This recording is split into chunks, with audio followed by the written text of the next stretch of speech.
اعوذ باللہ من الشیطان الرجیم بسم اللہ الرحمن الرحیم انما یؤمن بآیاتنا الذین اذا ذکروا بها خروا سجدا وسبحوا بحمد ربهم وهم لا يستكبرون تتجافى جنوبهم عن المضاجع يدعون ربهم خوفا وطمعا ومما رزقناهم ينفقون ولا تعلم نفس ما اخفي لهم من قرة اعین جزاء بما كانوا يعملون افمن كان مؤمنا كمن كان فاسقا لا يستوون اما الذين آمنوا وعملوا الصالحات فلهم جنات المأوى نزلا بما كانوا يعملون واما الذين فسقوا فمأواهم النار كلما ارادوا ان يخرجوا منها اعيدوا فيها وقيل لهم ذوقوا عذاب النار الذي كنتم به تكذبون ولنذيقنهم من العذاب الادنى دون العذاب الاكبر لعلهم يرجعون ومن اظلم ممن ذكر بآيات ربه ثم اعرض عنها انا من المجرمين منتقمون.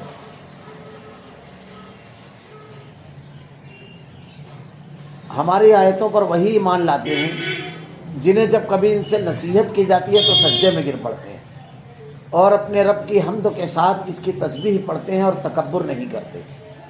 ان کی کروٹیں اپنے بستروں سے الگ رہتی ہے، اپنے رب کو خوف اور امید کے ساتھ پکارتے ہیں اور جو کچھ ہم نے انہیں دے رکھا ہے وہ خرچ کرتے ہیں اور کوئی نفس نہیں جانتا جو کچھ ہم نے ان کی آنکھوں کی ٹھنڈک ان کے لیے پوشیدہ کر رکھی ہے. جو کچھ وہ کرتے ہیں یہ اس کا بدلہ ہے. کیا وہ مومن ہو مثل اس کے جو فاسق ہے؟ یہ برابر نہیں ہو سکتے. جن لوگوں نے ایمان قبول کیا، نیک اعمال بھی کیے، ان کے لیے ہمیشگی والی جنت ہے. مہمانداری ہے ان کے اعمال کے بدلے جو وہ کرتے تھے. لیکن جن لوگوں نے حکم عدلوی کی، ان کا ٹھکانہ جہنم ہے. جب کبھی ان سے باہر نکلنا چاہیں گے تو اسی میں لوٹا دیے جائیں گے اور کہہ دیا جائے گا کہ اپنے جھٹلانے کے بدلے آگ کا عذاب چکھو. بالیقین ہم انہیں قریب کے چھوٹے سے بعض عذاب اس بڑے عذاب کے سوا چکھائیں گے تاکہ وہ لوٹ آئے. اس سے بڑھ کر ظالم کون ہے جسے اللہ کی آیتوں کا واعظ کیا گیا پھر بھی اس نے ان سے منہ پھیر لیا. یقین مانو ہم بھی گنہگاروں سے انتقام لینے والے ہیں. انما یؤمن بآیاتنا الذین اذا ذکروا بها خروا سجدا وسبحوا بحمد ربهم وهم لا یستکبرون. ہماری آیتوں پر وہی ایمان لاتے ہیں جنہیں جب کبھی ان سے نصیحت کی جاتی ہے تو وہ سجدے میں گر پڑتے ہیں اور اپنے رب کی حمد کے ساتھ اس کی تسبیح پڑھتے ہیں اور تکبر نہیں کرتے.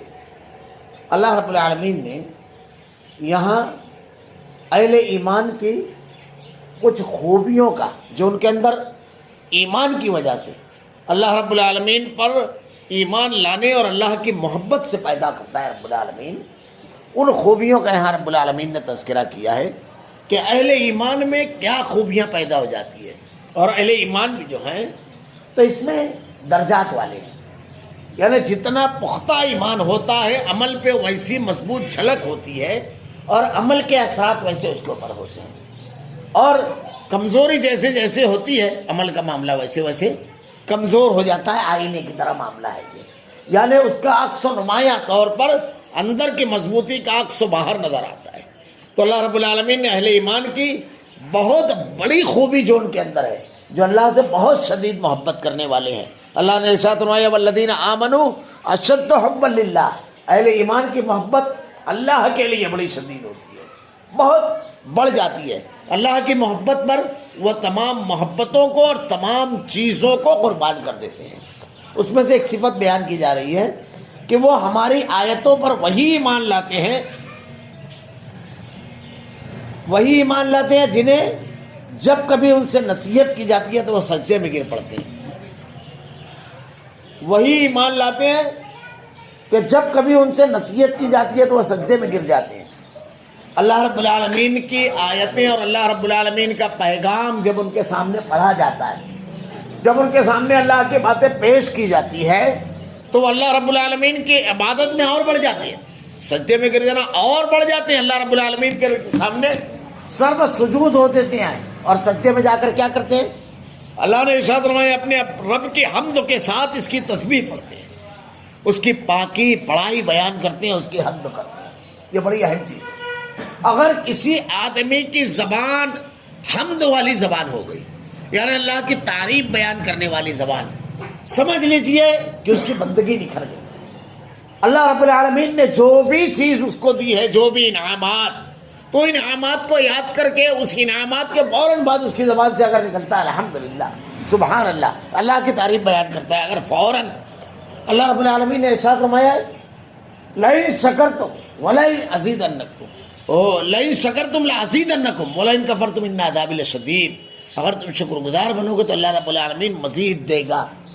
تو اس لیے ہر وقت تو اللہ کی تعریف اور توصیف بیان کرنا چاہیے. اور جب ایمان دل میں بالکل راسخ رہتا ہے تو آدمی کا معاملہ کیسا ہوتا ہے کہ جیسے ہی اس کے سامنے ایسی کوئی چیز آتی ہے تو اس کے سامنے آخری صفت جو بیان کی گئی تکبر نہیں کرتا، استکبار اس کے اندر نہیں آتا ہے. یعنی فوراً وہ یہ کیا کہے گا، فوراً اس کی زبان سے کیا نکلے گا، ساری تعریف اللہ رب العالمین کے لیے، اپنی ذات کی نفی کرے گا. وہ اپنی خوبیاں، اپنی صلاحیت، اپنا وقت، اپنی ذہانت اس کا معاملہ نہیں کرے گا. استکبار یہ بہت بدترین چیز ہے، بدترین. اللہ کے نبی صلی اللہ علیہ وسلم نے ارشاد فرمایا تکبر اللہ کی چادر ہے، جو اس پر ہاتھ ڈالے گا اللہ رب العالمین اس کو ہرگز ہرگز معاف نہیں کرے گا. اور اللہ کے نبی صلی اللہ علیہ وسلم نے ارشاد فرمایا کہ قیامت کو روز 3 لوگ ایسے ہوں گے جن کی طرف اللہ تعالیٰ نظر رحمت سے بھی نہیں دیکھے گا. وہ کون 3 لوگ ہوں گے؟ اللہ کے نبی نے ارشاد فرمایا وہ 3 لوگ ہوں گے، گھمنڈی فقیر، گھمنڈ کرنے والا فقیر، بوڑھا زانی، جھوٹا بادشاہ. آپ تینوں پر غور کیجیے، بالکل الٹ چیزیں ہیں یہ تینوں. فقیر جو فقیر ہے، جس کے پاس کچھ نہیں ہے، اس کے اندر گھمنڈ ہے، بالکل الٹ چیز ہے. بوڑھا ہو گیا آدمی، اب تو تمام کے تمام چیزیں ختم ہونے لگتی ہے. یہاں پر وہ کیا کر رہا ہے سینا، بوڑھا زانی. اور تیسری چیز جھوٹا بادشاہ. ارے تو بادشاہ ہے، پوری سب پر تیری حکومت، اور تو جھوٹ بول رہا ہے، کس کا ڈر ہے تجھ کو؟ تو اللہ نے کہا کہ تینوں کی طرف اللہ تعالیٰ، اللہ کے نبی نے ارشاد فرمایا نظر رحمت بھی نہیں ڈالے گا. استکبار سب سے پہلے کس نے کیا؟ تکبر، شیطان نے. جب اللہ رب العالمین نے ارشاد فرمایا سجدہ کر آدم علیہ السلام کو، تو کیا کہا؟ یہی تکبر بول رہا تھا. اللہ نے قرآن میں کہا کہ اس نے استکبار کیا، بار بار قرآن کے اندر یہ جملہ تکبر. میں آگ سے بناؤں، یہ مٹی سے بنے. حالانکہ اللہ کے حکم کو ماننا چاہیے. اللہ کا حکم آنے پر آدمی اپنے آپ کو جھکا دے وے، فوراً اپنے آپ کو اللہ کے حوالے کر دے وے. اور استکبار جب رہتا ہے تو وہ اپنے آپ کو کچھ سمجھتا ہے نا، اپنے آپ کو اور اپنی صلاحیت اور اپنی قوت اور جو کچھ اللہ نے اس کو عطا کیا اس پر گھمنڈ کرتا ہے، کھڑا ہو جاتا ہے. اللہ رب العالمین نے کہا اہل ایمان تکبر نہیں کرتے. اللہ کے نبی صلی اللہ علیہ وسلم سے حضرت معاذ ابن جبل رضی اللہ تعالیٰ عنہ نے ایک سوال کیا. اللہ رب العالمین کے اللہ کے نبی صلی اللہ علیہ وسلم سے حضرت معاذ ابن جبل نے سوال کیا کہ مجھے ایسا عمل بتائیے جو مجھ کو جہنم سے دور کر دے اور جنت میں پہنچا دے. اللہ کے نبی صلی اللہ علیہ وسلم نے کہا تم نے بہت بڑا سوال کیا، لیکن اللہ اس کے لیے آسان کر دیتا ہے. یہ سوال اس کے لیے آسان ہو جاتا ہے، جس پر اللہ کی رحمت ہوتی ہے اس کے لیے آسان ہو جاتا ہے یہ سوال. اللہ کے نبی صلی اللہ علیہ وسلم نے ارشاد فرمایا کہ سوال میں پہلا حصہ یہ بیان فرمایا کہ اللہ پر ایمان لا، اس طرح کہ اللہ کے ساتھ کسی کو شریک نہ کر، نماز کی پابندی کر، رمضان المبارک کے روزے رکھ، زکوٰۃ ادا کر. اور اللہ نے صاحب مال بنایا ہے تو زکوٰۃ اور حج بیت اللہ. اللہ کے نبی صلی اللہ علیہ وسلم نے یہ جو باتیں بیان فرمائی آدمی اس کے اوپر غور کرے، کتنی بڑی بڑی باتیں ہیں، ساری چیزیں سمیٹ دی گئی ہے. یہ اگر آدمی اخلاص کے ساتھ کرے پوری زندگی اس کی بدل جائے گی. ایک بہت مشہور ہے صحیح مسلم کی روایت. ایک مرتبہ اللہ کے نبی صلی اللہ علیہ وسلم اور صحابہ اکرام بیٹھے ہوئے تھے، ایک دیہات کے آدمی آئے اور آگے کہنے لگے کہ اللہ کے نبی مجھ کو ایسا عمل بتائیے جو مجھ کو جنت میں پہنچا دے، جو میں کروں. اللہ کے نبی نے ارشاد فرمایا کہ اللہ کے ساتھ کسی کو شریک نہ کر، دن میں 5 وقتوں کی نماز ادا کر، سال بھر میں 1 مہینہ رمضان المبارک میں روزہ رکھ، اور اللہ نے صاحب مال بنایا تو زکوٰۃ دے. ایک روایت کے الفاظ ہے کہ ایک مرتبہ زندگی میں حج بیت اللہ. تو دیہاتی شخص تھے، انہوں نے اللہ کے نبی صلی اللہ علیہ وسلم سے کہا کہ اللہ کے نبی اپنے دست مبارک کو آگے لائیے، اپنے ہاتھ کو، اللہ کے نبی نے جب آگے کیا تو آپ کے ہاتھ پر ہاتھ رکھ کے انہوں نے کہا کہ اللہ کے رسول گواہ کر رہیے نہ اس میں کوئی کمی کروں گا، لفظ پر غور کیجیے، نہ کوئی کمی کروں گا نہ زیادتی۔ کتنی اہم بات ہے۔ کمی اگر آدمی کرتا ہے تو تساہلی ہے، غفلت ہے، اور زیادتی کرتا ہے تو بدعت اور شرک ہے۔ اللہ کے ساتھ کسی کو شریک کرنا، نماز میں زیادتی، ہر چیز میں زیادتی کرے گا تو بدعت ہے۔ اور دوسری بات، اللہ کا پیغام پہنچانے والے نبی نے جتنا بتا دیا گیا اتنے پر مطمئن ہو جانا، اطمینان، یہ بہت اہم چیز ہے۔ آدمی زیادہ کرنے کی کوشش کرتا ہے، اس کا مطلب اس کو اطمینان نہیں۔ کمی کرتا ہے، اس کا مطلب اس کو لگتا ہے کہ اس سے بھی کام چل جائے گا، اس کو نقص نہیں سمجھ میں آ رہا ہے، مطلب ایمان میں کمزوری ہے، جو عمل میں کمزوری آ گئی۔ تو اللہ کے نبی صلی اللہ علیہ وسلم سے یہ جملہ کہہ کر کے جب وہ جانے لگے تو اللہ کے نبی صلی اللہ علیہ وسلم نے ارشاد فرمایا کہ اگر کسی آدمی کو زمین پر کسی جنتی کو اگر چلتا ہوا دیکھنا چاہتے ہو تو اس آدمی کو دیکھ لو، یہ جو جا رہا ہے اسے دیکھ لو، اگر اس نے جو کہا ہے اسی کے مطابق زندگی گزارے گا تو یہ جنتی ہے۔ اللہ کے نبی صلی اللہ علیہ وسلم نے یہاں پر بھی کہا پوری زندگی توحید کو خالص رکھنا، شرک سے اپنے آپ کو بچائے رکھنا، نمازوں کی پابندی کرنا۔ اب نمازوں میں فرض و نماز کے علاوہ بھی ہے سنن رواتب کے بارے میں اللہ کے نبی نے ارشاد فرمایا، جس کو ہم سنت مؤکدہ بھی کہتے ہیں، کہ اگر اس کا اہتمام کرے گا تو اللہ رب العالمین اس کو جنت میں جنت دے گا۔ ام عطیہ کہتی ہیں کہ جب میں نے یہ حدیث سنی تو کبھی اس کو نہیں چھوڑا، سنن رواتب کو۔ اللہ کے نبی نے ارشاد فرمایا ایک نماز کے بعد دوسری نماز کے لیے اگر کسی کا دل مسجد میں اٹکا رہے تو اسے جنتی ہونے کی بشارت ہے۔ اگر کوئی شخص مسجد کی طرف جا رہا ہے تو اس کے دیکھ لو مسجد کی طرف پانچوں ٹائم جا رہا ہے تو اس کے ایمان کی گواہی دو کہ یہ مومن ہے۔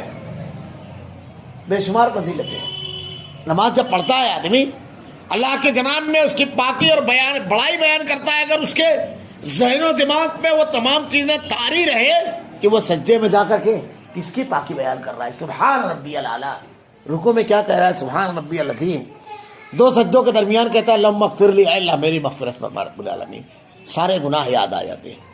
ورحمنی، مجھ پر رحم فرما رب العالمین، اسی کا رحم دنیا میں رہے گا تو صحت رہے گی، مصیبت نہیں رہے گی، عزت رہے گی، ذلت سے آدمی بچے گا، تکلیفوں سے بچے گا، لوگوں کے سازشوں سے بچے گا، ہر چیز سے اللہ تعالیٰ بچائے گا۔ رحم رہے گا ساری نعمتیں عطا ہوگی، مال نہیں رہے گا اللہ مال دے گا، اولاد نہیں رہے گی اللہ اولاد دے گا، سب دے گا۔ ورحمنی، ہم نے جب رحم مانگا اس کا رحم رہے گا، ساری عنایتوں کے دروازے کھل جائیں گے۔ ہم ایک جملہ کہہ رہے ہیں، ایک جملہ، اللہ مغفر لی، تنہائی میں جو گناہ کیا اس کو معاف کر، مجلسوں میں جو غلطی سے ہو گیا رب العالمین نادانی سے اس کو معاف کر۔ اب یہ جب بندہ کہہ رہا ہے اللہ مغفر لی تو اس کو یہ شعور ہے کہ وہ رب مغفرت کرنے والا ہے، اور جب معاف کرنے والا ہے بڑا رحم کرنے والا ہے۔ ورحمنی واہ دے، اللہ ہدایت دے۔ اب اچھا کام، گناہ سے توبہ، رحم مانگا تو رحم کو حاصل کرنے کے ذرائع ہیں نیکی۔ جتنا آدمی نیکی کرے گا اللہ رب العالمین اتنا اس کے اوپر رحم فرمائے گا، لیکن اس کے لیے ہدایت یافتہ ہونا بھی ضروری ہے۔ اب اللہ سے ہدایت مانگ لیا، اب اللہ نے بیان فرمایا کہ ہدایت کو حاصل کرنے کے لیے کوشش کرے۔ اب ہدایت مانگ لیا، اللہ ہدایت دے مجھ کو نماز کی، اب اذان ہو رہی ہے، فوراً نماز کے لیے پڑھ گیا، اللہ نے ہدایت دے دی۔ وہ خود اپنے آپ کو عمل پر آمادہ، کیونکہ اللہ سے مانگا ہوں میں نماز کی پابندی، اللہ سے میں مانگا ہوں کہ جھوٹ نہیں بولوں گا، اللہ سے میں مانگا ہوں کہ بےایمانی نہیں کروں گا۔ یہ کس سے مانگا ہے؟ اللہ سے۔ اللہ دیکھ رہا ہے، اور اللہ رب العالمین نے بتا دیا تم کو کہ دیکھو جھوٹ نہیں بولو گے تو یہ فائدہ ہے، نماز کی پابندی کرو گے تو یہ فائدہ ہے، غلط کام نہیں کرو گے تو یہ ساری چیزیں۔ ورحمنی وآہدنی وعافنی، عافیت معمولی چیز نہیں ہے، گناہ سے عافیت، تمام خرابیوں سے عافیت، بے دینی سے عافیت، گمراہی سے عافیت، اللہ کی عافیت میں، اللہ کی پناہ میں آ جائے۔ اے اللہ میرے کو اپنی پناہ میں رکھ۔ اللہ کے نبی نے کہا ایک دعا پڑھتے تھے آپ صبح، بہت ساری دعاؤں میں سے یہ بھی تھی، اللہم رحمتک ارجو فلا تکلنی الی نفسی طرفۃ العین واصلح لسانی کلہ لا الہ الا انت۔ اس کا صرف ایک جملے کا اگر ترجمہ کرو، کیا جملہ ہے؟ طرفۃ العین، اللہ ایک لمحے کے لیے، ایک سیکنڈ کے لیے بھی مجھ کو اپنے آپ کے حوالے نہ کر۔ اپنے آپ کے حوالے، پورا آدمی جب اللہ کے حوالے رہے گا تو ساری عنایتیں کون کرنے والا ہے؟ ساری مصیبتوں سے کون بچانے والا ہے؟ راہیں کون کھولنے والا ہے؟ ہدایت کون دینے والا ہے؟ ایک پل کے لیے بھی رب العالمین میرے حوالے نہ کرنا مجھ کو، ایک سیکنڈ کے لیے پورا عافیت میں چلا گیا۔ ورزقنی، اے اللہ مجھ کو رزق دے۔ کیا ہوتا ہے؟ وہ رزاق ہے۔ ڈگری ہوتی ہے آدمی کے پاس، صلاحیت ہوتی ہے، تعلقات ہوتے ہیں، لیکن پتہ چلا کہ سب کچھ ہونے کے باوجود وہ پوسٹ ہی خالی نہیں ہے جس پوسٹ پر ہم کو لگنا ہے۔ اب پتہ چلا کہ ہم نے بہترین ٹیچنگ کے تمام M A, B A, D Ed, M Phil سب کر لیا، پتہ چلا کوئی ویکینسی ہی نہیں ہے۔ ورزقنی، وہ آپ کے گھر بھیج دے گا نوکری کو۔ آدمی خود نہیں حاصل کر سکتا ہے، کوشش کرتا رہتا ہے اور اللہ سے دعا کرتا رہتا ہے، اس کو ادراک رہے، یقین رہتا ہے۔ دیکھیے دعا کے بارے میں اللہ کے نبی نے ارشاد فرمایا ہے، اور ہر معاملے میں ایسا ہی ہونا چاہیے۔ بندے کا اللہ کے ساتھ جیسا گمان ہوتا ہے، جیسا یقین ہوتا ہے، ویسا ہی معاملہ ہوتا ہے۔ تو یقین کامل کے ساتھ وہ ہر وقت بول رہا ہے اللہ سے، اللہ رب العالمین رزق کے دروازے کھول دیتا ہے، دہانے کھول دیتا ہے، ورنہ سارے وسائل موجود ہونے کے باوجود سب بند ہو جاتا ہے۔ وہی ہے رزاق۔ پھر اور دوسری دعاؤں پر آدمی غور کرے، جب جھک رہا ہے، جب اٹھ رہا ہے، اس کی بڑائی بیان کر رہا ہے، اس کا مطلب کچھ نہیں ہے، ساری بڑائی اسی کے لیے ہے۔ سمیع اللہ لمن حمدہ کہہ رہا ہے، اللہم انی ظلمت نفسی ظلما کثیرا ولا یغفر الذنوب الا انت، یہ پڑھتا ہے۔ روزہ ڈھال ہے گناہوں سے، اللہ کے راستے میں خرچ کر رہا ہے۔ اللہ کے راستے میں خرچ کرنا صدقہ مصیبتوں کو ٹال دیتا ہے، مال میں اضافے کا سبب ہے، دردمندی کا جذبہ پیدا ہوتا ہے، اپنوں کی ضرورتیں آدمی اپنی ضرورت بنا لیتا ہے۔ انسانیت زندہ ہوتی ہے، ضرورت مندوں کی ضرورت پوری ہوتی ہے، بے شمار سماجی، ذاتی، دینی سارے فائدے ہیں دنیا اور آخرت کے۔ اللہ کے نبی صلی اللہ علیہ وسلم نے یہی بیان فرمایا ان سے۔ اب نے کہا کہ اس کا سر اسلام ہے، اس کی بلندی کوہان جو ہے اس کا، یعنی اس کی بلندی اور کوہان کیا ہے؟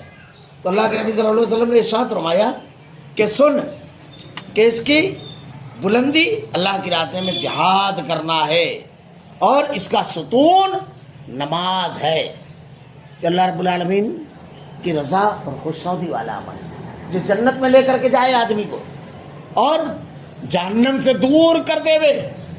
اور اس میں خاص طور سے اللہ کے نبی نے جب یہ بیان فرمایا تو یہی آیت پڑھی، تتجافی جنوبہم عن المضاجع یدعون ربہم خوفا وطمعا۔ ان کی کروٹیں اپنے بستروں سے الگ رکھتی ہیں، یعنی رات کی نماز، تہجد کی نماز خاص طور سے اس سے مراد ہے۔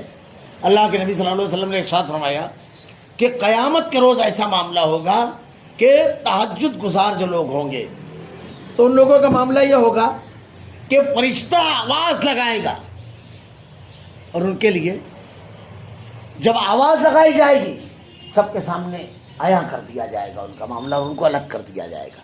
کیوں؟ وہ اس وقت نماز پڑھتے تھے جب کوئی ان کو دیکھنے والا نہیں ہوتا، بالکل سب کی نیند لگی ہوتی تھی، حتیٰ کہ گھر کے بھی بہت سارے افراد، تقریباً سارے افراد سو رہے ہوتے ہیں، اس وقت اپنے کروٹوں کو بستر سے الگ کرتے ہیں۔ اور کیسے؟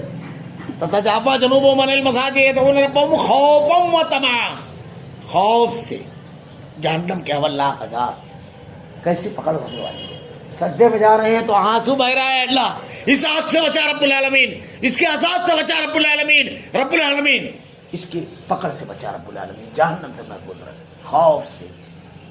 اور طمع، نجات، جنت۔ اللہ تعالیٰ نے ارشاد فرمایا کیسے؟ خوف اور امید کے ساتھ پکارتے ہیں، اللہ سے امید ہے، لا تقنطوا من رحمت اللہ، اللہ کی رحمت سے نا امید نہ۔ بعض جاہل لوگ یہ کہتے ہیں، بہت بڑی جہالت ہے، کہ عبادت بے غرض کرنا چاہیے۔ عجیب عجیب فلسفہ لوگوں نے بیان کر دیا۔ یہاں اللہ تعالیٰ بیان فرما رہا ہے کہ اللہ کے مومن بندے جو ہوتے ہیں، ایمان والے، تہجد گزار، انتہائی متقی، ان کا معاملہ ہے خوف اور طمع سے عبادت کرتے ہیں۔ اللہ کے نبی صلی اللہ علیہ وسلم ایک مرتبہ ایک صحابی کے پاس گیا، بالکل آخر وقت تھا، کہا کیا کیفیت ہے، کیا محسوس کر رہے ہو؟ کہا اللہ رب العالمین کے جناب میں حاضر ہونا ہے، خوف اور امید کی ملی جلی کیفیت ہے، امید ہے کہ اللہ رحم فرمائے گا۔ اللہ کے نبی صلی اللہ علیہ وسلم نے ارشاد فرمایا کامیاب ہو گئے۔ کہ یہ دو جذبے ہونا چاہیے. جتنا خوف رہے گا. ایک روایت بڑی مشہور ہے کہ اللہ کے نبی نے ارشاد فرمایا کہ بنی اسرائیل میں ایک شخص اس کو بہت گناہ ہوئے. اب اس نے یہ کیا کہ اپنے بچوں سے کہا کہ جب میں مر جاؤں تو میری لاش کو جلا دینا اور اس کی راکھ جو ہے کچھ دریا میں بہا دینا, کچھ ہواؤں میں بکھیر دینا, کچھ پہاڑ کی چوٹیوں پر لے جا کر کے بکھیر دینا, تاکہ میں جمع کیا نہ جاؤں اور اٹھایا نہ جاؤں اور عذاب نہ دیا جاؤں. اس کو جب اٹھایا گیا تو اللہ رب العالمین نے پوچھا کیوں کیا ایسا تم؟ تو کہتا ہے کہ تیرے خوف کی وجہ سے, کیونکہ میں جواب نہیں دے سکتا تھا تیرے سامنے. یہ کہ احساس تھا اس کو. جلانا تو منع ہے, کسی جاندار کو بھی حدیث میں منع کر دیا گیا ہے. خوف آدمی کے دل میں ہونا چاہیے اللہ کا, کہ اللہ کے سامنے کھڑے ہونا اور ایک ایک چیز کو پیش ہونا ہے. اور اللہ رب العالمین اگر سوال کرنے پر آ جائے تو اللہ کے نبی نے کہا وہ شخص ہلاک ہوا جس سے سوال کیا گیا. قیامت کے روز جانتے ہیں آپ, یا تو عدل کا معاملہ ہوگا یا فضل کا. عدل کا معاملہ جس کا ترازو لٹک گیا, جس کا حساب کتاب ہو گیا باریکی سے, وہ ہلاک ہو گیا. اور جس پر اللہ نے رحم فرمایا, جس کے بارے میں اللہ تعالیٰ نے حکم دیا کہ میں نے بخش دیا, وہ کامیاب ہو گیا. تو اللہ سے دعا کرنا چاہیے کہ اللہ تعالیٰ ہمارے اوپر فضل کرے, ہم پر رحم فرمائے. اللہ رب العالمین نے کہا کہ جو کچھ ہم نے انہیں دے رکھا ہے وہ خرچ کرتے ہیں, یعنی اللہ کے راستے میں اس مال کو خرچ کرتے ہیں جو اللہ رب العالمین نے ان کو عطا کیا ہے. وقت ہے, صلاحیت ہے, سب. اب کتنی بڑی قربانی دے رہے ہیں, نیند کی بھی قربانی. اور پھر تنہائی میں ان کا جذبہ کیسا ہے, اور اس کے ساتھ اللہ کے راستے میں خرچ کرتے ہیں. فلا تعلم نفس ما اخفی لهم من قرۃ اعین جزاء بما كانوا يعملون. کوئی نفس نہیں جانتا جو کچھ ہم نے ان آنکھوں کی ٹھنڈک کے لیے, ان کی آنکھوں کی ٹھنڈک کے لیے پوشیدہ کر رکھا ہے. اب یہ اللہ کا انعام. کیا کہہ رہا ہے اللہ رب العالمین؟ یہ جو متقی پرہیزگار بندے ہیں ان کے لیے میں نے کیا تیار کر رکھا ہے کسی کو نہیں معلوم. یہ ان کی آنکھ کو ٹھنڈا کر دے گا, دل کو مسرور کر دے گا. کیا میں نے تیار کر رکھا ہے کوئی نہیں جانتا. صحیح مسلم کی روایت ہے کہ اللہ کے نبی نے ارشاد فرمایا کہ اللہ رب العالمین نے اہل ایمان کے لیے جو جنت تیار کر رکھی ہے, نعمتوں بھری جنت, نہ کسی آنکھ نے دیکھا, نہ کسی کان نے سنا, نہ کسی دل پر اس کا کھٹکا گزرا. وہ کیسی نعمتیں ہیں, کچھ تذکرہ اس کا اللہ رب العالمین نے کیا ہے. کہ صحیح مسلم کی روایت ہے کہ تمام جنتی جب جنت میں چلے جائیں گے, تمام کے تمام جنتی, تو ایک آخری جنتی جو رہے گا, روایت مختلف الفاظ میں مختلف روایتوں میں یہ چیز موجود ہے. تو اللہ کے نبی نے ارشاد فرمایا بالکل آخری جنتی جو رہے گا تو اللہ رب العالمین اس کو حکم دے گا کہ جا جنت میں چلے جا. جب وہ جنت میں جائے گا تو دیکھے گا پورے جنت بھری ہوئی ہے. کہے گا رب العالمین ہر کسی نے تمام مقامات پر اپنا قبضہ کر رکھا ہے, سب کے ہاتھ میں سب اپنی اپنی جنتیں ہیں سب کی, میں کہا جاؤں. اللہ رب العالمین کے پاس جب وہ آئے گا تو اللہ کے نبی صلی اللہ علیہ وسلم نے ارشاد فرمایا کہ اللہ تعالیٰ فرمائے گا تیرے لیے اتنا, کتنا, تیرے لیے اتنا جتنا دنیا کے کسی بات سب سے بڑا ہے, بادشاہ میں سب سے بڑا بادشاہ, اس کے پاس جتنا تھا اتنا. وہ سن ہی کر حیرت زدہ رہ جائے گا. 2 پلاڑ میں تو شہر کے بیچ میں ہو تو آدمی کی جان نکلنے لگتی ہے, 2-5 ایکڑ ہو تو اور قدم الگ ہو جاتا ہے, چلتا ہی نہیں ہے پھر زمین کے برابر. قلب شہر میں اگر ہو, یہ جنت میں اللہ تعالیٰ کہہ رہا ہے, اور کتنی بڑی, ایک بڑے بادشاہ کی. جب وہ سنے گا, دیکھیے اللہ رب العالمین نے کیا ٹھنڈک تیار کر رکھی ہے, تصور سے بالا تر چیزیں رہے گی. جب وہ سنے گا تو کہے گا اللہ اتنا. اللہ رب العالمین اس کا جواب میں کیا فرمائے گا یہ سنیے.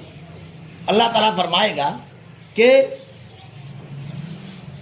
وہ کہے گا کہ رب العالمین میں اس پر خوش ہوں. اللہ فرمائے گا تیرے لیے اتنا اور. اب کیفیت کیسی ہوگی, پہلے ہی اتنا ملا جتنا تصور نہیں تھا. اللہ کہے گا اتنا اور. ابھی وہ ایک کیفیت سے نکل نہیں پائے گا, اللہ کہے گا اور اتنا, یعنی پہلے جتنا کہا تھا اس سے ڈبل کہا, اب ڈبل سے ڈبل. کیا فرمائے گا اللہ رب العالمین, اتنا اور تیرے لیے. اب اس کے بعد اللہ رب العالمین کہے گا اتنا اور 5 گنا, اب اتنا اتنا اتنا ہونے کے بعد اللہ ارشاد فرمائے گا اس کے بھی 5 گنا. تو رب العالمین جب یہ ارشاد فرمائے گا کہے گا بس بس ہے اللہ, اس کی لینے کی قوت صلاحیت ختم ہو جائے گی, کیا کروں گا, دماغ بالکل معاف ہو جائے گا. کہے گا بس بس اللہ. اللہ رب العالمین کیا ارشاد فرمائے گا, جا اس کے 10 گنا بھی دیا, اور جس چیز کو تیرا دل چاہے. اب صرف اتنا نہیں کہ اس کے 10 پٹ دے دیا, 5 پٹ پہ تو یہ تھک گیا تھا. اللہ نے اس کے 10 پٹ دیا, اور اس کے بعد یہ اب ذرا سا سکون ملے گا تو کچھ چاہے گا کہ یہ بھی مانگ لیتا اتنے ٹائم. تو یہ جنت ہے, یہاں ایسا نہیں رہے گا اس میں چوک گیا, جو تیرا دل چاہے مانگ لے گا. کون بول رہا ہے, اس پوری کائنات کا خالق و مالک. اور بندہ کون سا, جو جنت میں جگہ مانگ رہا تھا کہ جنت پوری کے پوری بھری ہوئی ہے. جب اس سے اللہ نے کہا دنیا کے بڑے بادشاہ کی سلطنت اتنا, تو وہ سنتا گیا اور اللہ کے رحم کے سامنے بکھرتا گیا. اور اس کے بعد جب 5 گنا کا تو روک رہا ہے, بس کیا کروں گا. یہ اس کی تمنائیں ختم ہو رہی ہے. وہ جنت ہے اللہ کی. کس کے لیے, کن کے لیے, اللہ نے نیک بندوں کے لیے. اللہ نے کہا ایسی آنکھیں ٹھنڈی کر دے, ذہن و دماغ کے باہر کی چیز. یہ آخری جنتی کو دیکھو, وہ 5 پہ کہہ رہا ہے بس, اللہ کہہ رہا ہے 10 گنا اور اس کے بعد جو تجھ کو. تصور کے بالا تر ہے کہ نہیں یہ چیز, اس کے جس کو مل رہی ہے اس کے دماغ کے بالا تر ہے. جس کو نہیں مل رہی ہے وہ سوچ پائے گا, وہ وہاں تک جا پائے گا اور آگے بڑھ گئے. اللہ رب العالمین نے ارشاد فرمایا ہے, حضرت موسیٰ علیہ السلام نے کہا پھر اللہ تعالیٰ, دیکھیے اللہ رب العالمین جب کہے گا جس سے تیری آنکھیں ٹھنڈی ہو جائے, یہ کہے گا میرے پروردگار میری تو باچھیں کھل گئی, میرا دل خوش ہو گیا. یعنی ایک دم حضرت موسیٰ علیہ السلام نے کہا اے اللہ, درجے کی یعنی جو جنتیں ہیں اس کی کیا کیفیت ہے. فرمایا یہ وہ لوگ ہیں جن کی خاطر و مدارت میں نے اپنے ہاتھ سے ہوئی ہے اور اس پر میں نے مہر لگا دی. یعنی ایسے نیک افراد جن کے لیے اللہ تعالیٰ نے یہ جنت تیار کی ہے, اللہ رب العالمین نے اس کو بنانے کے بعد اس کو مہر لگا کر بند کر دیا. اللہ تعالیٰ ارشاد فرما رہا ہے اس جنت کے بارے میں. میں تھوڑی سی ہلکی سی تفصیل کے لیے تمام روایتیں اس لیے لے کر آ گیا ہوں تاکہ ہلکا سا جو تذکرہ ہے وہ ہم سن لیں. اللہ نے ارشاد فرمایا پھر نہ تو وہ کسی کے دیکھنے میں آئی, نہ کسی کے سننے میں, نہ کسی کے خیال میں. اور اللہ تعالیٰ نے ارشاد فرمایا اس کے بارے میں کہ فلا تعلم, حضرت عامر بن واحد فرماتے ہیں کہ مجھے یہ بات پہنچی کہ ایک جنتی اپنے حور کے ساتھ جو اس کے لمحات رہیں گے تو ایک طویل میعاد, بعض روایتوں میں 70 سال وہ دوسری طرف راغب ہی نہیں ہوگا. یعنی سب طرف سے اس کی توجہ ہٹ جائے گی. اللہ تعالیٰ ایسی بنایا ہے. حوروں کا حسن اور خوبصورتی جو بیان کیا گیا ہے حدیث میں, اللہ کے نبی نے ارشاد فرمایا اگر ایک حور جھانک لے میں دنیا میں تو پوری دنیا کو روشن کر دے گے. ان کا حسن و جمال جو ہوگا وہ کیا ہوگا کہ ان کی نلیوں کا گودا تک نظر آئے گا. خوبصورتی کا یہ عالم ہوگا ان کی. حسن اللہ تعالیٰ ان کو ایسا دے گا, اللہ رب العالمین نے ان کو ایسا رکھا ہے نیچی نگاہوں والی, کسی نے اس کو دیکھا نہیں. کتنی سیکریٹ اور پرائیویٹ چیز ہے, کسی نے نہیں دیکھا. جس کی ہے وہ اس کی. اللہ کے نبی نے ارشاد فرمایا. تو اللہ رب العالمین جو ارشاد فرماتا ہے کہ جو انتظامات کر رہے ہیں اللہ تعالیٰ نے, وہ پوچھے گا کہ اللہ تعالیٰ نے ان کی آنکھوں میں کیا ٹھنڈک چھپا رکھی ہے. حضرت سعید بن جبیر فرماتے ہیں کہ فرشتے جنتیوں کے بعد دنیا کے دن کے اندازے سے ہر دن میں 3 بار جنت عدن کے بانی تحفے لے کر جائیں گے جو ان کی جنت میں نہیں ہے. اس کا بیان اس آیت میں. وہ فرشتے ان سے کہیں گے کہ اللہ تعالیٰ تم سے خوش. حضرت ابو یمان سے مروی ہے کہ جنت کے 100 درجے ہیں. اب یہیں سے میں جنت کا بیان تھوڑا سا کر دوں گا. کتنے درجات ہیں جنت کے؟ الگ الگ جنتیوں کے درجات. اللہ کے نبی نے کہا جنت جب مانگو تو کون سی مانگو؟ جنت الفردوس. کس سے مانگ رہے ہو؟ اور اللہ سے مانگتے ہوئے نا تھوڑا موڑا، یہ ہمارے یہاں جو کہتے ہیں نا ایک چھوٹا سی گھر ہو جائے، ارے کیوں چھوٹا سی مانگ رہا ہے؟ کس سے مانگ رہا ہے؟ اس پوری زمین کے مالک سے، اور وہ کہتا ہے مانگ آتا کروں گا، تو مانگ کچھ آتا، ڈرتے ڈرتے کیوں مانگ رہا ہے؟ اپنے حساب سے نہیں، جو دینے والا ہے اس کے حساب سے مانگ، وہ خالق ارض و سما ہے، مانگ۔ جب ہاتھ اٹھایا سلیمان نے تو ایسی سلطنت دی، یہ پرندے اس کے پابند تھے، ہوائیں اس کے تابع ہو گئی، جن اس کے تابع ہو گئے، ایسی سلطنت دینے والا ہے وہ رب العالمین سے مانگ رہے ہو۔ زبان چونٹیوں کی سمجھ میں آ گئی، چونٹی کہتی ہے چونٹیوں کے سردار بلوں میں گھس جاؤ، فتبسم ضاحکا، جب حضرت سلیمان علیہ السلام نے سنا تو مسکرائے کہ ان کو خبر بھی نہیں ہوگی، وہ ایسی سلطنت دینے والا ہے۔ تو جس سے مانگ رہے ہو اللہ رب العالمین سے بھرپور مانگو، خالی بس اتنا قناعت پسندی ہونا چاہیے کہ بس اتنا آرام سے پیٹ بھر کے کھا لے میں، کسی کے مخلوق بہت اچھی چیز ہے، قرض سے نجات مانگو، لیکن اتنا ہی کیوں مانگ رہے ہو؟ تو اس کے خزانوں کا علم ہے تم کو؟ صحیح مسلم کی لمبی روایت کا آخری ٹکڑا ہے کہ اللہ کے نبی نے کہا کہ دنیا کے سارے انسان دنیا کے سب سے بہترین انسان کی طرح ہو جائیں تو اللہ کی سلطنت میں اتنی بھی زیادتی نہیں کر سکتے، اور سب سے بدتر انسان کی طرح ہو جائے تو کم بھی نہیں کر سکتے۔ یار تمہاری وجہ سے اس کی سلطنت میں کچھ ہونے جانے والا ہے نہیں، لیکن اگر آدم سے لے کر قیامت تک تمام انسان ایک میدان میں کھڑا ہو جائے اور سب کو بولا جائے ہر آدمی اپنی پوری ضرورت پورا کرے، پیش کرے، کیسے مانگیں گے آپ؟ سوچ کے ہی کچھ کو کچھ ہونے لگتا ہے۔ آدمی شروع کرے گا تو ایک پلاٹ سے، پھر پورا مالے گا، پھر پورا مہاراشٹر، پھر انڈیا، پھر امریکہ، سب مانگتا چلا جائے گا، رکے گا کہیں؟ اور اللہ نے تو بنائی ہے ایسا، سونے کی ایک وادی ملے تو دوسری، لیکن اللہ تعالیٰ کہتا ہے سب اپنی ساری ضرورتیں مانگ لے میں، اور اللہ سب کی ضرورت پوری بھی کر دے ہوئے تو اس کے خزانوں میں صرف اتنی کمی ہوگی جتنی سمندر میں سوئی ڈبو کر نکالے۔ سبحان اللہ، الحمدللہ، اللہ اکبر، اللہ اکبر، اللہ اکبر، ساری تعریف اللہ تیرے لیے۔ کیسے خزانوں کا مالک ہے وہ رب، اس کے سامنے تو نے ہاتھ پھیلایا ہے، مانگ اس سے۔ اللہ کے نبی نے اسی لیے کہا، تو اللہ کے رسول صلی اللہ علیہ وسلم ارشاد فرماتے ہیں، دیکھیے 100 درجے ہیں جنت کے، اب اس میں جو پہلا درجہ ہے درجہ بندی کے اعتبار سے، نیچے سے ترتیب شروع ہوئی ہے، پہلا درجہ چاندی کا ہے، اس کی زمین بھی چاندی کی ہے، اس کے محل بھی چاندی کے ہیں، اس کی مٹی راستے بھی چاندی کے۔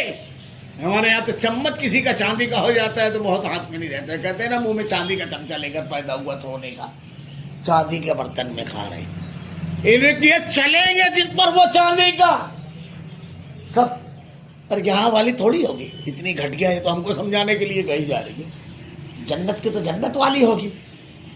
اللہ کے نبی نے ارشاد فرمایا کہ ان کے محلات چاندی کے، ان کی مٹی مشک اور عنبر۔ مشک جانتے ہیں کتنی قیمتی چیز ہے؟ اصلی مشک جو اللہ رب العالمین جانور ہرن کے ناپ میں پیدا ہوتی ہے، اور اس کو اگر نکال لے جاتے ہیں اصلی مشک جو ہے، تو اس کی پہچان یہ ہے کہ اگر اس کو مٹھی میں بھی بند کر لیں تو آپ اس کی مہک باہر نکل جاتی ہے، بالکل پیک کر لیں، اور اس کو ذرا سا کھس لیں میں تو بے مثال مہک ہے اس کی، وہ اس کی مٹی رہے گی مشک، جس کا ایک تولہ اگر کسی کے پاس ہو تو 4 باٹلی کے اندر رکھتا ہے اور بولتا ہے میرے پاس اصلی مشک ہے، اس کو روندے گا، اس پر چلے گا وہ۔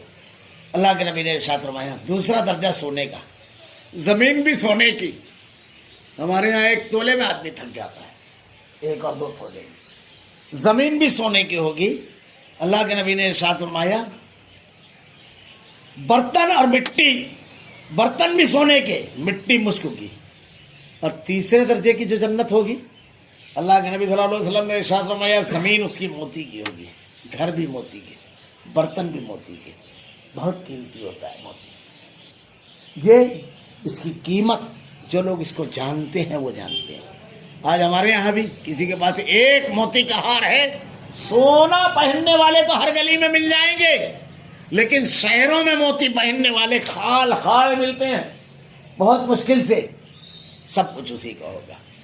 اللہ کے نبی نے ارشاد فرمایا اور باقی 99 وہ ہیں جس کو کسی آنکھ نے نہ دیکھا یہ تو ایک دم ہلکی جنت کا تذکرہ ہو رہا ہے ہمارے یہاں، بالکل نیچے کی جنت کی۔ اب یہ جب سونے چاندی اور مشک اور موتیوں کی جنت کا یہ حال ہے، تو اللہ رب العالمین نے جو جنت یہ تو بتا دی گئی ہے، تو وہ باقی 97 وہ ہے جس کو نہ کسی آنکھ نے دیکھا، نہ کسی کان نے سنا، نہ کسی کے دل میں اس کا خطرہ گزرا، کھٹکا گزرا۔ اور پھر یہی آیت اللہ رب العالمین نے جو بیان فرمائی کہ وَلَا تَعْلَمُ نَفْسٌ مَّا أُخْفِيَ لَهُم مِّن قُرَّةِ أَعْيُنٍ، کوئی نفس نہیں جانتا جو کچھ ہم نے ان کی آنکھوں کی ٹھنڈک کے لیے چھپا رکھا ہے، جو آپ کو ملنے والا ہے۔ اور کون کہہ رہا ہے؟ اللہ۔ دنیا کے اندر آدمی بہت قیمتی چیز رہتی ہے تو اچانک بتا کر یہ خوش کروں گا، اب اللہ رب العالمین کیسی چیز دے گا؟ جن کو بتا دیا گیا وہ کم ہے۔ حضرت صلی اللہ علیہ وسلم نے حضرت روح الامین سے روایت کرتے ہیں کہ انسان کی نیکیاں بدیاں لا جائے گی، بعض کی کم ہوگی، کم کی جائیں گی، پھر اگر ایک نیکی بچی تو اللہ تعالیٰ اسے بڑھا دے گا اور جنت میں کشادگی عطا فرمائے گا۔ یہ اللہ رب العالمین نے جنتی کا جو انعام ہے اس کا تذکرہ فرمایا ہے۔ کیا وہ مومن جو مثل اس کے ہیں جو فاسق ہو، اور یہ برابر ہو سکتے ہیں؟ یعنی مومن اور فاسق برابر ہو سکتا ہے کیا؟ ذرا بھی برابر نہیں ہو سکتا۔ جو رات میں اٹھ کر کے اللہ کے جناب میں روتا ہے، اپنے گناہوں کی معافی مانگتا ہے، اللہ سے ڈرتا ہے اور اللہ سے امید رکھتا ہے اور اللہ سے سوالات کرتا ہے، وہ برابر ہو سکتے ہیں؟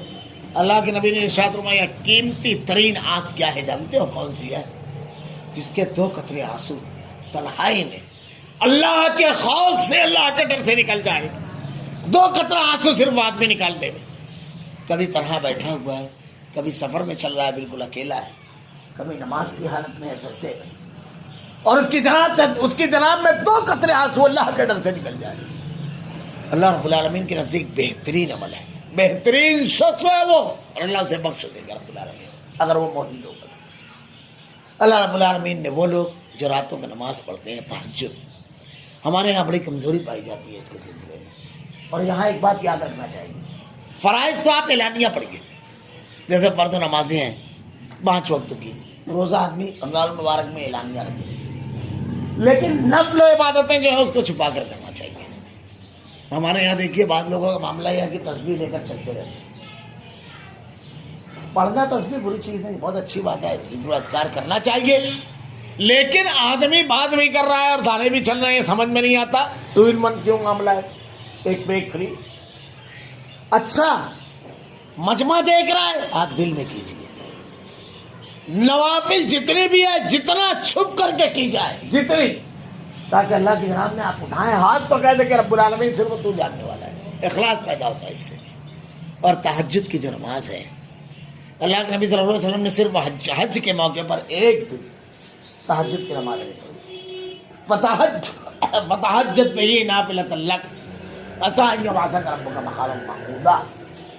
اس لیے گاہے بگائے بہرحال اس کو پڑھنا چاہیے، اور جو لوگ اس کو مستقل پڑھتے ہیں وہ تو انتہائی عظیم لوگ ہیں۔ اللہ رب العالمین ہمیں بھی توفیق دے۔ 8 رکعت نماز ہے، اس کے بعد 3 وتر۔ اگر بالفرض آدمی عشاء کی نماز کے بعد وتر پڑھ کر کے سو گیا اور رات میں اللہ نے اس کو ہدایت دی، توفیق ملی، اور وہ اٹھ کر کے کھڑا ہو گیا تو پڑھ سکتا ہے، وتر کے بعد بھی پڑھی جا سکتی ہے۔ اور اگر آپ کو یقین کامل ہے کہ آپ اٹھ جائیں گے تو آپ بنا وتر پڑھے سو، رات کی آخری نماز بنائے وتر کو۔ ایسے بھی اللہ کے نبی نے ارشاد فرمایا، روایت ہے کہ آدمی بے خبر سو رہا ہے، اچانک اس کی آنکھ کھلی اور اس کے دل میں اللہ کا ڈر پیدا ہوا، وہ اٹھا، وضو کیا، نماز پڑھا، خوف، جنت کی امید پیدا ہوئی۔ سارے اوصاف کو سابقو لبکو دوڑو اس جنت کی طرف جس کی وسعت زمین اور آسمان سے بڑھ کر کے کھڑا ہو گیا اللہ کے جناب میں۔ اللہ کا بہترین محبوب بندہ ہے، بہترین بندہ ہے۔ کبھی ایسا بھی ہے کہ پورا 8 رکعت پڑھنے کا موقع نہیں ہے، آدمی کی آنکھ کھلی 2 رکعت نماز پڑھ دی، بڑی قیمتی رات کی نماز، شب کی تنہائی، اللہ کے حضور اس کی تسبیح، اس کی بڑائی، اپنے گناہوں کا اعتراف، اپنی خطاؤں کا اعتراف، اپنی ضرورتوں اور حاجتوں کا اس کے سامنے بیان کرنا۔ اللہ کے نبی نے کہا کہ اللہ تعالیٰ آسمان دنیا پر نزول فرماتا ہے روز، اور ایک سوال ہوتا ہے، ایک ندا کی دی جاتی ہے کہ اے میرے بندے، مانگ، تجھے کیا مانگنا ہے؟ اے ضرورت مند اپنی ضرورت کو پیش کر. افسوس ہم دنیا کے سامنے اپنی ضرورتیں پیش کرتے ہیں, اپنی مجبوریاں اس کے سامنے. جہاں ہاتھ اٹھانے سے نہ کبھی عزت جائے گی پھیلانے سے, یہی وہ در ہے جہاں آبرو نہیں جاتی, عزت بڑھ جائے گی. اور جو راہوں کو کھول دے گا, راستے کھول دے گا, مسائل کا حل جہاں موجود ہے وہاں اپنے آپ کو پیش کریں. تو یہ لوگ جو فاسق فاجر ہیں وہ اور مومن برابر نہیں ہو سکتے. جن لوگوں نے ایمان قبول کیا, نیک اعمال بھی کیے, ان کے لیے ہمیشہ کی والی جنت ہے. مہمانداری ہے ان اعمال کے بدلے جو وہ کرتے ہیں. اب جنت یہ کوئی لمٹ والی مدت کے لیے نہیں, خالدین فیہا, ہمیشہ ہمیشہ. قرآن میں اللہ نے ارشاد فرمایا جنت میں رہیں گے. اب وَأَمَّا الَّذِينَ فَسَقُوا فَمَأْوَاهُمُ النَّارُ كُلَّمَا أَرَادُوا أَن يَخْرُجُوا مِنْهَا أُعِيدُوا فِيهَا وَقِيلَ لَهُمْ ذُوقُوا عَذَابَ النَّارِ الَّذِي كُنتُمْ بِهِ تُكَذِّبُونَ. لیکن جن لوگوں نے حکم عدلوی کی, نافرمانی کی, ان کا ٹھکانہ جہنم ہے, دوزخ. جب کبھی اس سے باہر نکلنا چاہیں گے, جہنم کے ہولناک عذاب سے کوشش کریں گے کسی طریقے سے نکل جائیں. جب اس کی کوشش کریں گے تو ہوگا کیا؟ فرشتے متعین رہیں گے, اسی میں ڈھکیل کر ڈال دیے جائیں گے. اللہ ارشاد فرماتا ہے اسی میں لوٹائے جائیں گے. اور کیا کہا جائے گا؟ اپنے جھٹلانے کے بدلے اس آگ کا مذاق چکو. نافرمانی کرتے تھے, جھٹلاتے تھے, یہ ماننا کچھ ضروری نہیں ہے, عمل سے, زبان سے, مختلف انداز میں. اچھا کو اس کا عذاب بالیقین ہم انہیں وَلَنُذِيقَنَّهُمْ مِنَ الْعَذَابِ الْأَدْنَىٰ دُونَ الْعَذَابِ الْأَكْبَرِ لَعَلَّهُمْ يَرْجِعُونَ. بالیقین ہم انہیں قریب کے چھوٹے سے بات عذاب, اس بڑے عذاب کے سوا چکھائیں گے. جہنم کے اس عذاب کے سوا کیا رہے گا؟ دنیا کے اندر بھی عذاب آتا ہے, چھوٹے چھوٹے عذاب آئیں گے, یہ بھی ملیں گے. کیسے؟ کبھی دنیا کے اندر عذاب آتا ہے, کبھی تعاون کی شکل میں, کبھی کرونا کی شکل میں, کبھی کسی اور شکل میں آئے گا. اللہ بہتر جانتا ہے وہ جو بھی ہوگا. کبھی سیلاب کی شکل میں, کبھی خودکشی کی شکل میں, کبھی بیماریوں کی شکل میں, مختلف انداز میں اللہ کا عذاب. کیوں؟ تاکہ آنکھیں کھل جائے, انسان کو اپنی بے کسی اور کمزوری اور رب کی بڑائی, عظمت, اختیار اور قدرت کا اس کو احساس ہو جائے. سونامی جب آیا تو اس سلسلے میں اس وقت جو کیمرے وغیرہ لگے ہوئے تھے اور جو تصویریں وغیرہ کھینچی گئی تھی, جو حالت ہوئی تھی, تو اس پر کسی عرب عالم نے بڑا زبردست اس پر وہ کیا تھا. وہ جو تصویریں تھی, بلند والا عمارتیں, بالکل ایسا لگتا تھا جیسے خشک ہوا پتا ہے جو ہوا میں بکھر رہا ہے. ذرا دیر میں اس کے پٹ, اس کے دروازے, اور پھر وہ خود عمارتیں ڈھہ گئی. وہ عالم کہتے ہیں عمارتیں کمزور نہیں تھی, اللہ کا عذاب بڑا شدید تھا. کتنے ممالک تھے ان کی حکومتیں ڈھہ گئی. ابھی جو کرونا دنیا میں پھیلا تھا, کرونا میں کیسی کیسی بات کرتے تھے لوگ اللہ کو بھول کر.